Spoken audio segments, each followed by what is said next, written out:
할렐루야. 네. 룻기를 보면 베들레헴에 살다가 흉년 때문에 모압 땅으로 떠났던 엘리멜렉 가정에 대한 이야기가 나옵니다.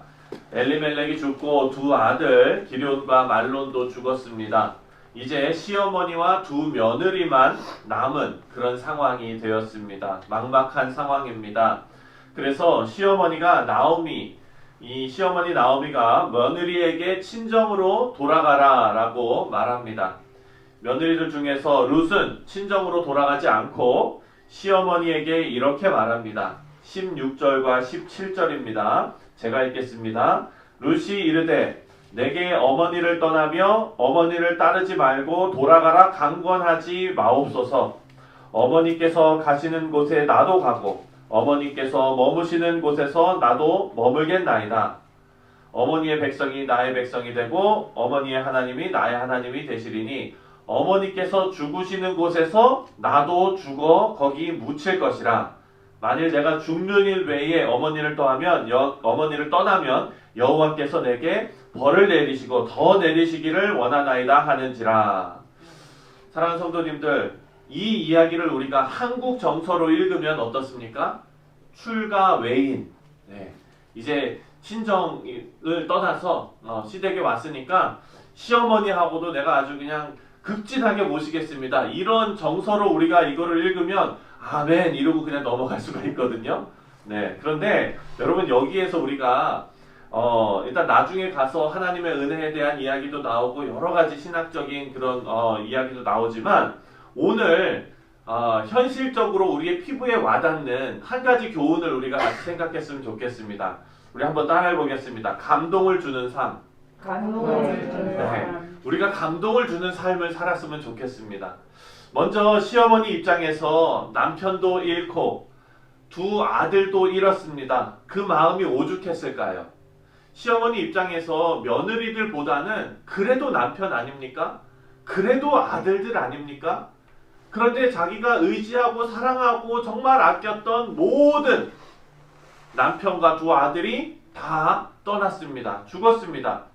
물론 며느리를 생각하는 마음으로 친정에 가서 재혼해라. 어떻게든지 지금보다는 너의 삶이 낫지 않겠느냐 하는 마음으로 떠나보내려 했지요. 하지만 룻이 이렇게 말합니다. 룻이 이르되 내게 어머니를 떠나며 어머니를 따르지 말고 돌아가라 강권하지 마옵소서. 어머니께서 가시는 곳에 나도 가고 어머니께서 머무시는 곳에 나도 머물겠나이다.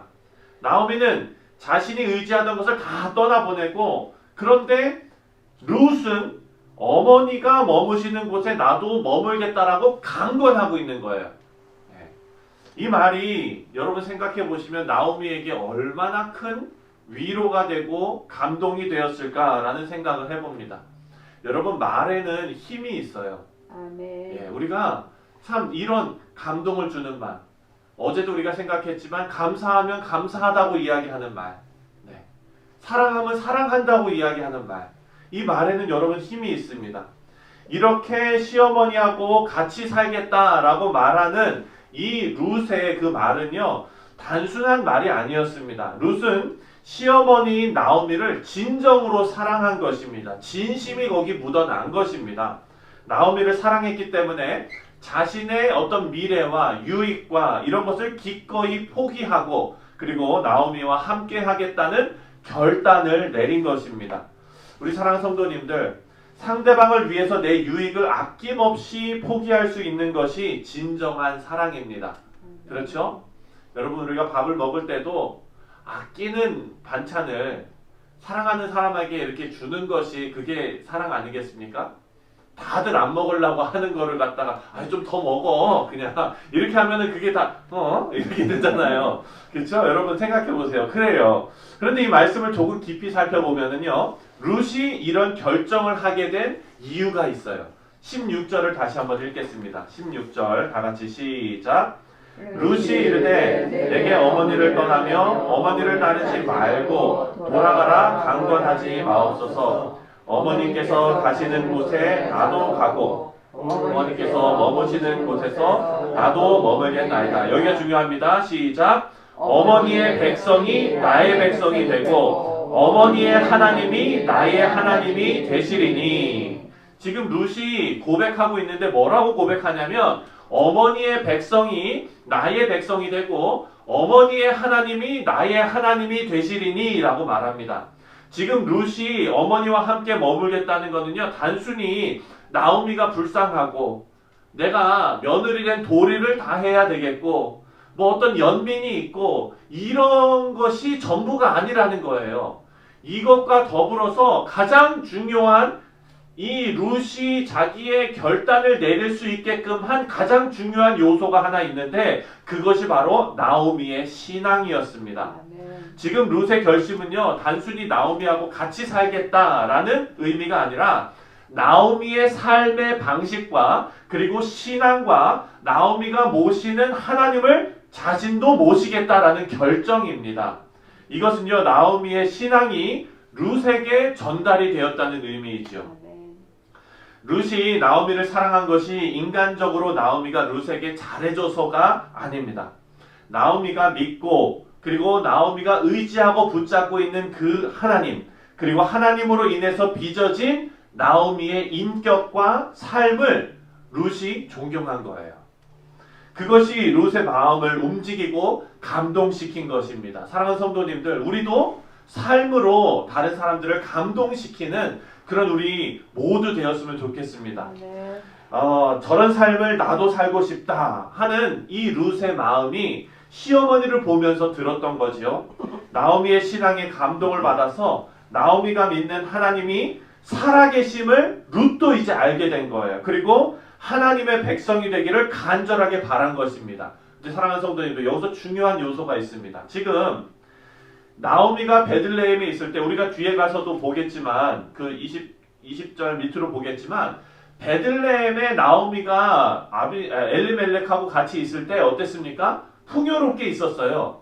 그리고 나서 지금 이방 땅으로 가서 모압 땅에서 며느리를 다 만나가지고 어떻게 됐어요? 쫄딱 망했어요.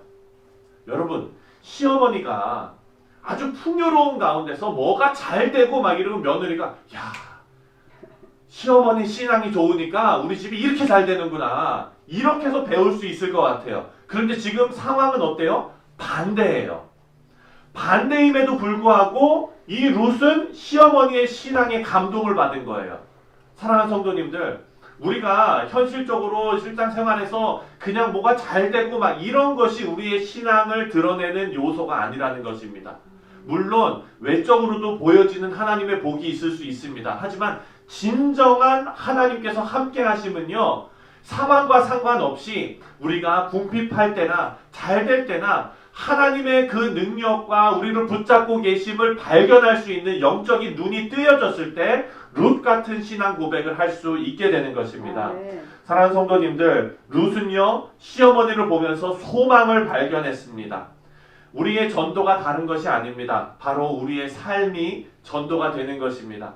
만약에 나오미가 시어머니 위치에서 드라마에 나오는 그런 시어머니처럼 행동을 했다면 하나님을 믿으라고 며느리한테 강요하면서 그렇게 말로만 며느리한테 어떻게 해라 막 하면서 자신의 삶은 그 말을 따라가지 못했다면 룻이 과연 시어머니를 따라서 갈 수 있었겠는가 하는 생각을 해봅니다.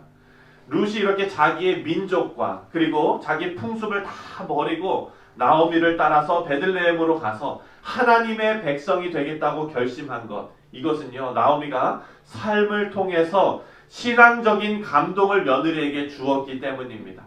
나오미의 삶이 신앙적인 감동을 이끌어낸 것입니다. 물론 이 모든 것이 하나님의 섭리 가운데 이루어졌습니다. 하나님께서 룻을 부르신 것입니다. 하지만 그 과정에 나오미의 삶이 사용되었다는 것을 우리는 기억해야 합니다. 우리 사랑하는 성도님들, 신앙의 삶으로 감동을 주는 우리 모두가 되시기를 주님의 이름으로 축원드립니다. 말로만 하는 사람들은 참 많습니다. 하지만 여러분, 그 말에는 힘이 없습니다. 예수님께서 우리를 사랑하시는데 그 사랑을 우리에게 삶으로 증명해 보이신 것처럼 시간이 많이 걸리는 일입니다. 오늘도 하나님을 향한 여러분의 신앙을 삶으로 써내려 가시는 귀하고 복된 하루가 되시기를, 그리고 귀하고 복된 한 주가 되시기를 주님의 이름으로 축원드립니다. 네. 기도하겠습니다.